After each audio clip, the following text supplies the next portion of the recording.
a writing group and you agree to give some words to them every month, like 5,000 words, and you feedback, and then that gives you some sort of focus, because it's very difficult doing it completely on your own. I mean, anything's possible, but that makes it easier. So I think that's really, I'm very happy to answer. Can you tell us a bit more about this book? Oh, sorry. Well, okay, it's, so grief and loss was a thing that started me, but that actually gets a bit boring, and it got very boring, what I was writing, as my colleagues very usefully told me, it's boring. And so it really needed a plot. And for the plot, I suppose I went to the kind of darkest, most difficult thing that I could feel as a mother, which is, you know, what if one of my children went missing? What would that feel like? How would I cope with that? What would I do? How would I survive that? And how would I survive the uncertainty?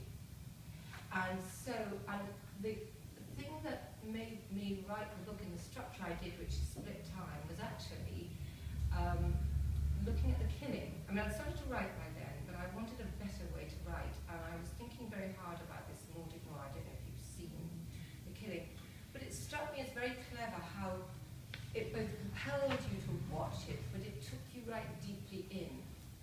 And that's what I wanted. So to achieve that, I did it in a kind of split time frame. So I had the mother on her own a year after the event, where her life as a professional, as a happily married woman with kids, had completely unraveled. She was on her own. Everything had come apart. And that was a sort of stillness and the depth that sort of gave me the way of exploring that.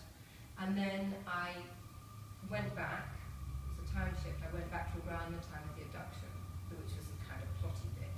But then they caught up with each other because the tension was held tight, because the trail restarts a year on.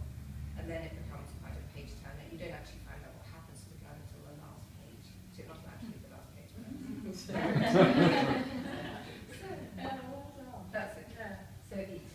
Eve is my lovely agent. So from Eve White Literary Agency. So from the worst thing that can happen to a psychologist, the worst thing that can happen to a mother, to the best thing that can happen to a literary agent. And that is when you open your submissions inboxes, and I have inboxes for fiction, non-fiction, and children's fiction, because I have a range of books. I have the, I'm happy to say that being a boutique agency, I can take what I like. I'm independent, and it means I can be creative with my choices, and I can take what I like. So the best thing that can happen to an agent is you're reading your submissions inbox, and you read the first 3 chapters of A Cupboard Full of Coats, for example, and well, my reader read the first 3 chapters of A Cupboard Full of Coats and said, Eve, you've just got to read this. And I read it and agreed with her and asked for the full manuscript. And this is a debut author who has been writing for a long time, and I don't know whether she went to any writing group. She certainly didn't do an MA or anything, but she'd submitted to many agents in the past and got feedback and decided, I am going to keep on at this. I'm going to take the advice they're giving me. And agents actually don't give advice to people who they think there isn't some hope for, because agents don't have time to do that, because we all get 10,000 submissions a year. Anyway, so I read the full manuscript, and I just thought it's absolutely wonderful. It's a debut.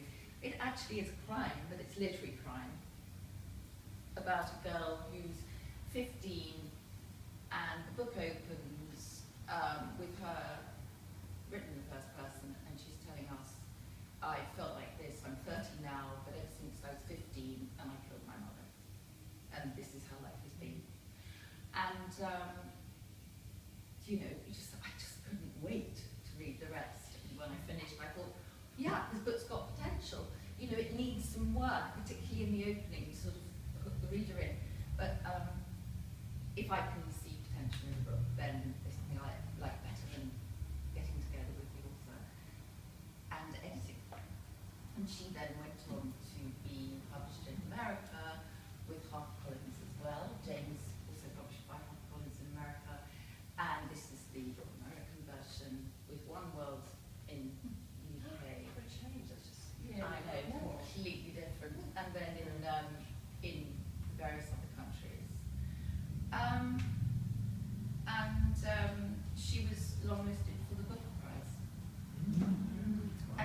nervous to come to the party.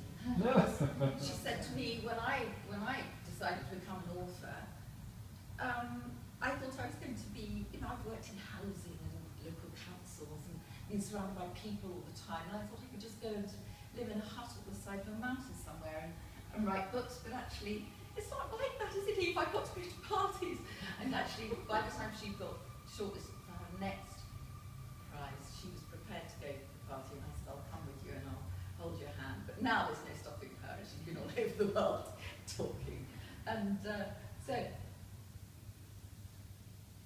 I don't know what stage you're all at, but submitting, obviously, once your book you feel is as polished as you can get it with all the help of whatever nature you've been able to have, once you feel you're ready to submit to agents, you will do that, you will submit. And the reason I'm not telling you about Jane is that she came to me through a different route, but you would submit to these submissions inboxes by looking at my website, and on the website there's this very anal page called submissions and how to do it, and there's every single detail of how we like things, and my readers virtually, you know, all day, every day will read through these things.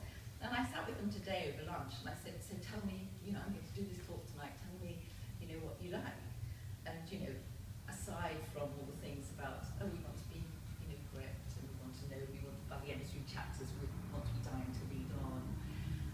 They also said, oh, we want it to be double-lined spaced and not in a size 10 font. Because, you know, we might be able to download it and look at it, you know, and then open it up in our documents. But it takes so much time. Then, Eve, you ask us every day how many are in the inbox. Are you keeping it down? You know, and you know, they don't want to be behind. And so speed is very important. And the way something is presented, and if it's presented in the way that the agent, your particular agent you're approaching, has asked for, then already there's just that little extra feeling of, gosh, this person's professional. They've given me what we've asked for. And also, they don't even like Dear Sarah or Madam. They like people to say Dear Eve, because they want to know that somebody has actually looked at Eve White's website and thought, yes, she looks like the kind of agent I'd like to be represented by. And I like her, you know, I can see their representation, and I love her writing and blah, blah, blah. You know, I want to be represented by this person. We want to be wanted. And we don't, I mean, you know, sometimes people make the mistake of forwarding the last email to me, you know, calling me John. And, you know, well, I get over it, you know, I'm not proud of it. But, you know, that, my readers say all those things when they start reading page 1, those things have made a difference to the way they feel. It's surrounded by a bit more light when they're reading, if it's not difficult to read. Anyway, so the process is, they read the first 3 chapters, they like the first 3 chapters, and now I've moved on from the time with a couple of Philip Coates when I would then ask for the full manuscript after the reader recommended the first 3. My readers now have to read the whole thing, still like it, still think it has potential, and then recommend it to me and my assistant Jack. Then we both read it, we swap notes, we pool ideas. Do we think we can work on this and make it how it should be? Yes, we can. And then we ask the author to come in and meet us, which is a lovely thing. And if you were to come in and see us, and you came in and you sat on our sofa, we would sit there and we would tell you what we could do for you. And basically we would go through the next stage onwards and how we would get you, how we would look after you and how we would get you published. So we sort of talk about everything to do with the contracts and the fact that we look after the business side so that you can concentrate on the creative side. And so, Jane has told you, yes, first of all, we would edit your book with you. And, you know, with Jane, yes, we did see this first chapter where the main character was living in this grey period, and we suggested, Jane, that it's fine if could she describe the grey period without, you know, the boring life of the mother without boring the author is actually what we were trying to do, wasn't it? And which you so successfully did, and made us, you know, hurled us into the story.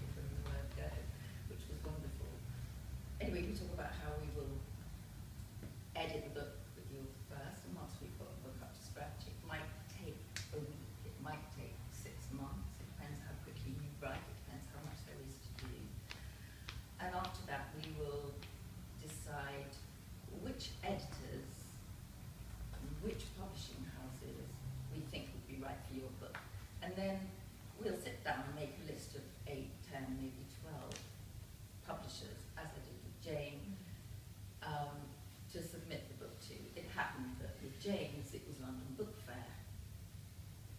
So Jack and I were able to actually meet people at the fair.